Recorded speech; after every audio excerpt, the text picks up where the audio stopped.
able to bring out the best in me. I've often said that I am not a musical island. Randy Meisner made a very significant contribution to the rise of the Eagles band to fame.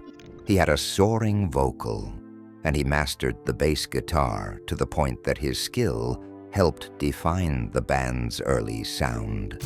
However, despite all the contributions he made to the band, it felt like he was still a shadow of Don Henley and Glenn Frey. He was never appreciated, and he was constantly isolated.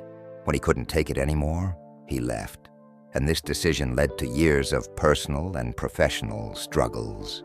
Eventually, he retreated from the public eye, which birthed many speculations.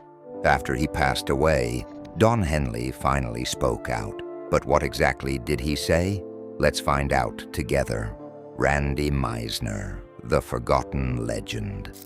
There are many names that shine so brightly in the rock and roll industry, but some of these names deserve to be immortalized. One such name is Randy Meisner. Ironically, his contributions to the industry are often overlooked, but he is a phenomenal name in the music industry as he was the original bassist and also a founding member of the Eagles. Unfortunately, the story of the man who created timeless harmonies such as Hotel California and Take It Easy has somewhat remained less told. His name is rarely mentioned when talking about starring actors such as Glenn Frey or Don Henley, irrespective of the fact that he was the voice behind the Eagles' first million-selling single, Take It to the Limit. The name has so much gone into oblivion that the music industry was taken aback when Don Henley, one of the Eagles' co-founders and drummer, finally broke the silence a few years ago. Before we go into details about that, we first need to start from the beginning and find out who exactly Randy Meisner was and why Don Henley's words came as a shock to everyone. Randy Meisner's early life and rise to fame. Randy Meisner was born on the 8th of March, 1946 in Scottsbluff, Nebraska, and he was the second child as well as the only son of Herman and Emily Meisner. His parents were both farmers, but from a young age, Randy had little love for agriculture. But that did not stop his roots from being embedded in a lifestyle that required so much physical hard work. Despite his hatred for the task, he knew that he had little choice. After all of his 4 grandparents were Volga German immigrants, and so they had to work twice as hard to be able to live the American dream. However, Randy learned the values of diligence and perseverance from an early age as he grew up with his older sister, Carol. Still, young Randy was drawn to one thing, and one thing alone: music. As he would plow the fields or plant new crops, he would think about the different rhythmic allure that music had, and this would most times get him through the worst days. Soon, Randy's love for music grew so much that he found himself enchanted by the bass guitar and the deep resonance it always gave. His inspiration for music came from the explosion of rock and roll in the late 50s and 60s. He was drawn in by performances from top musicians like Elvis Presley, and soon, the young boy realized that music was actually his true calling. So he began pursuing this dream. He started when he was just 15 years old, and in 1961, he had co-founded a local band named The Dynamics. Later, this same band was renamed the Drive-In Dynamics. As a result of Randy's skills and talents, the group soon became a sensation among the local youth, and they were constantly called to perform at dances and events throughout Scottsbluff. It was very clear to everyone that Randy was a very talented young boy, and soon the young boy began wanting more, dreaming of a bigger stage. His ambitions powered him up to move to California during the mid-1960s, as this was considered the epicenter of a burgeoning music scene back then. Randy had heard that Los Angeles was currently exploding with talent. so a lot of young musicians began flocking into the city, hoping that they would make it big. Randy did not want to be left behind, so he went along as well. Randy came to California with only his bass guitar, and he joined a lot of bands. The first band he joined was the Soul Survivors, and despite the evocative name the band had, it faced a lot of hardships. Later, though, Randy reminisced about these moments, saying, "I never had a car, I had to walk. I sold the Los Angeles Free Press on Sunset and Highland. I made about $5 a day." This was indeed a very humbling period for the young star, but he did not give up. Randy continued to chase his dreams, and in 1968, Randy got enlisted in a new band, Poco.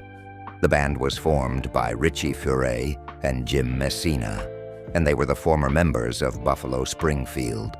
The band was formed to create a blend between country and rock in a way that had not been done before. The band needed a good bassist, and their first choice was Randy. The band was originally named Pogo, a nod to the popular comic strip.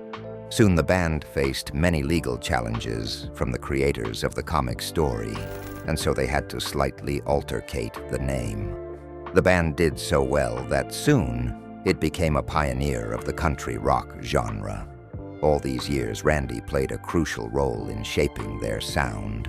However, nothing good truly lasts forever. And soon, tensions emerged when they began recording their debut album, Pickin' Up the Pieces. This tension was birthed from their creative differences, and it also led to Randy leaving the band before the album was even released. Despite this, his bass and backing vocals remained an integral part of their final product. With a talent such as the type Randy had, he did not stay alone for long. Soon he found himself working with a new group of individuals who had a band called Rick Nelson's Stone Canyon Band. At this point, Nelson was already considered a rock and roll icon, but he was looking for a way to reinvent his sound, and Randy was just what he needed to be able to do that. Randy stayed in this band for a while, and by the 70s, the pieces of rock history were finally coming together.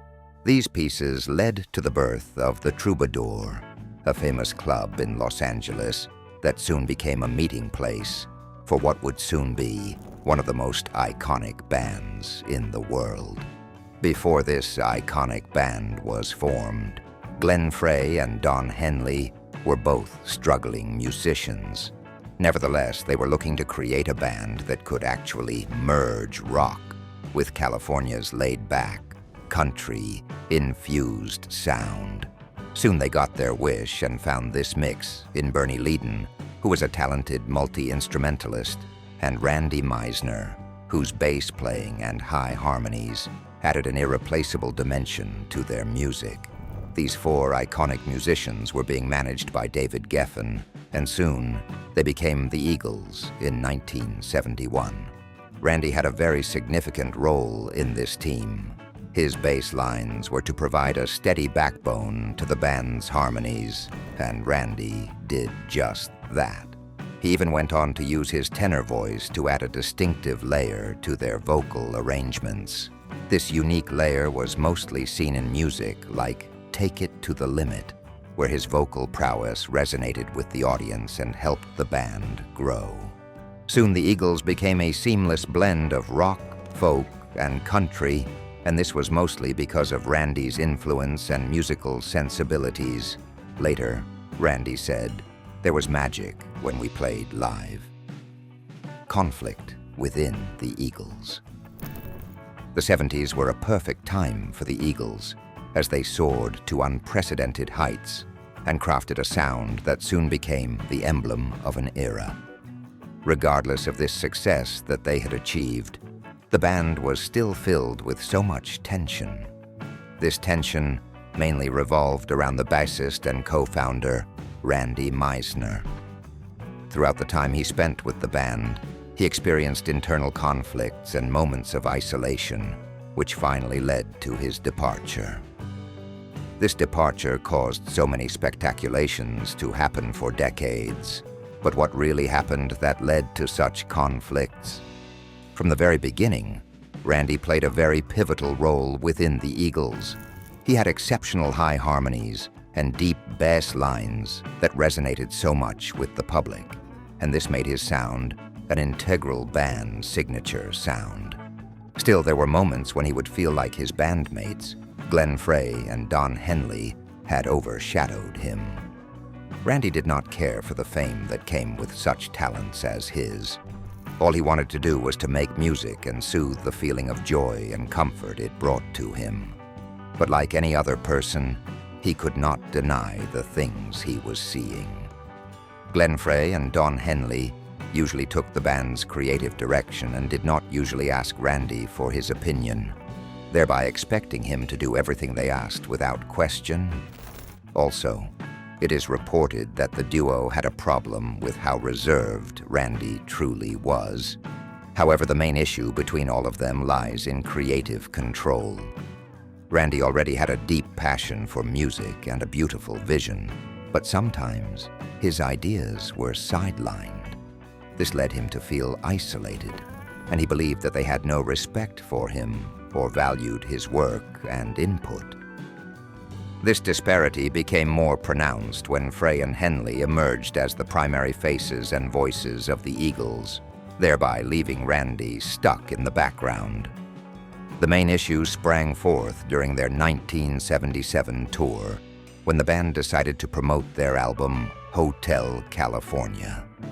They had a whirlwind of sold-out shows and very critical acclaim. But this tour led to a lot of tensions within the band, and it eventually reached a boiling point. As the tour began, Randy was to perform Take It to the Limit because the band had noticed that he had an extraordinary vocal rendition that the audience just loved. So at that point, no one else could perform the song as beautifully as he could.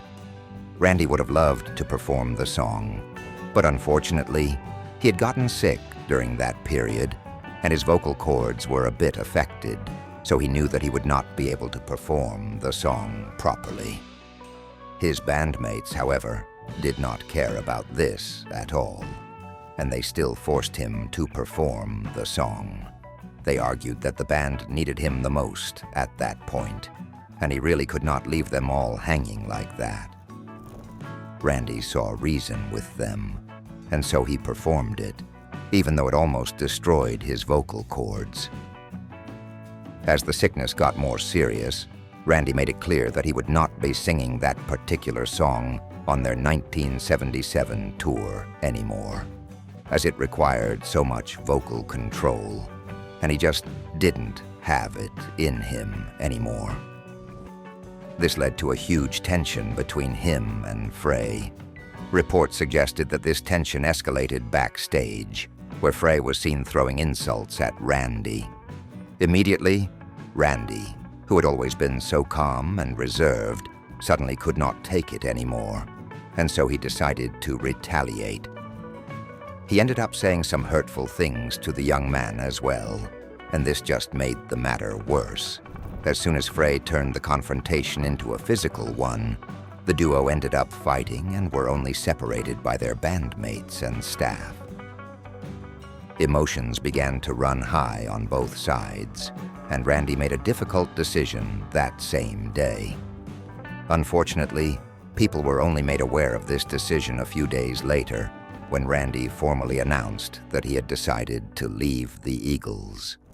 By September 1977, he departed and told everyone that he was exhausted and wanted to be with his family.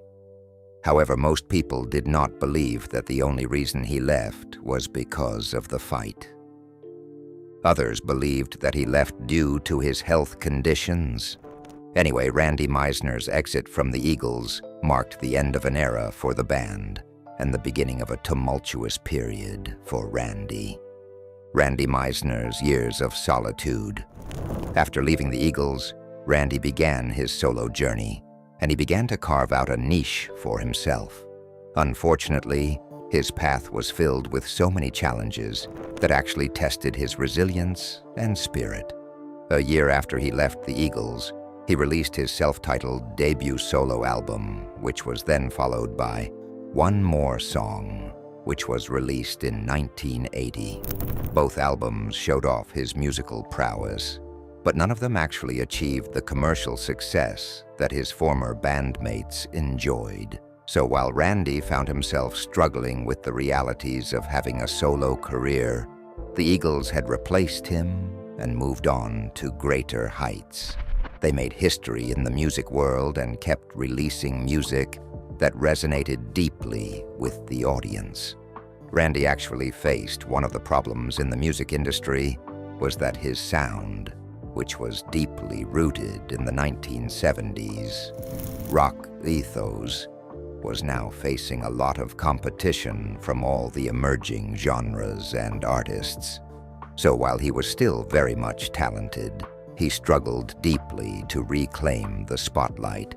At first, this did not really bother the man, as he was not doing music just to be popular. But soon, his music became a little bit irrelevant, and he had to retreat from the public eye slowly. Aside from the professional battles that he faced, Randy also dealt with a lot of personal battles that complicated his issues more. He was dealing with a lot of health issues, which stemmed from alcoholism and anxiety. This challenge impacted his career and also took a significant toll on his personal relationships. Randy had just one person who stood by his side throughout this horrible time, and that person was his wife, Lana Ray Meisner. She was his constant, steadfast support, and she never left his side.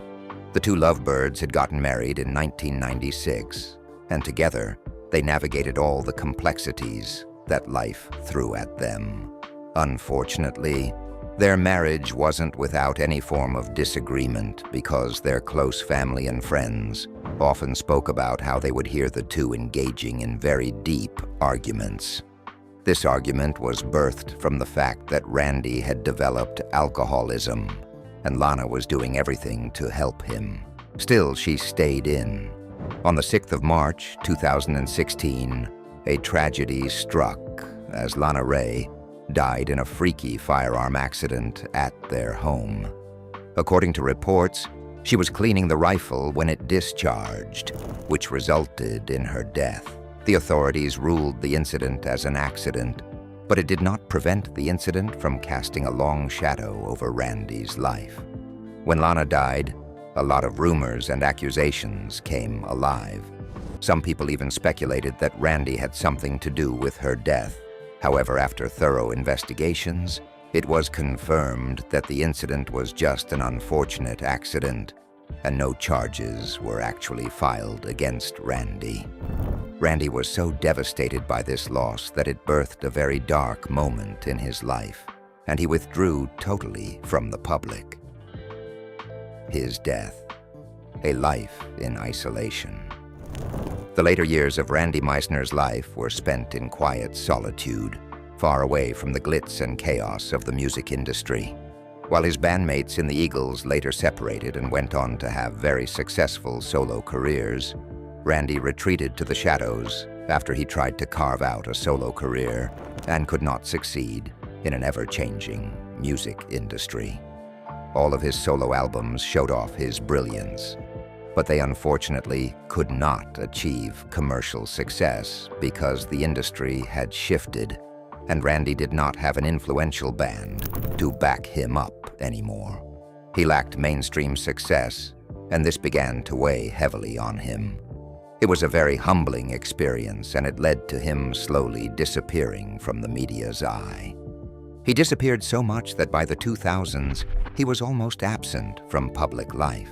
He avoided every interview and public appearance.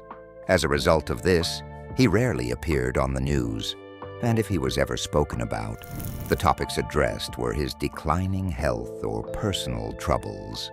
Almost nothing was said about the contributions he made to the Eagles. When he retreated fully, the world did not really care, and it was only realized that he had passed out on the 26th of July, 2003. He died as a result of chronic obstructive pulmonary disease.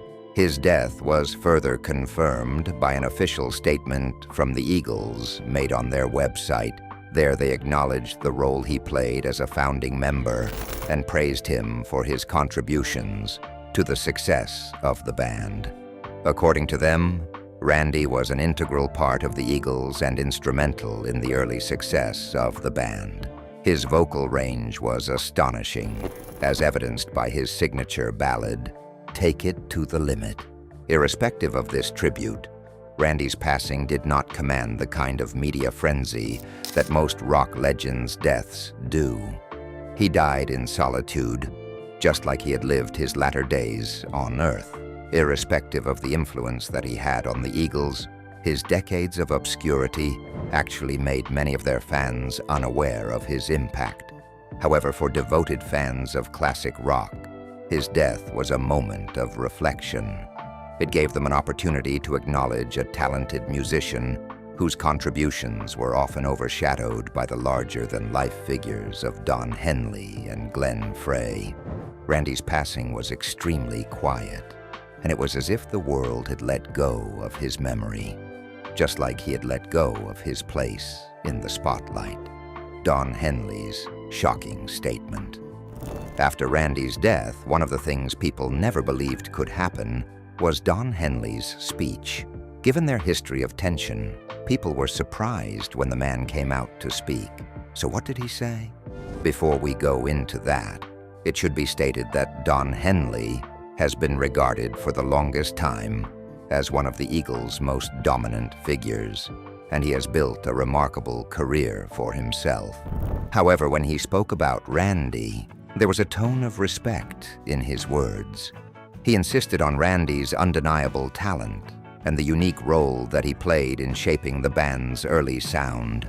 His words were brief but impactful. Don mentioned how he was so glad to have worked with an icon like Randy Meisner, and how he was not sure that the man was given enough accolades.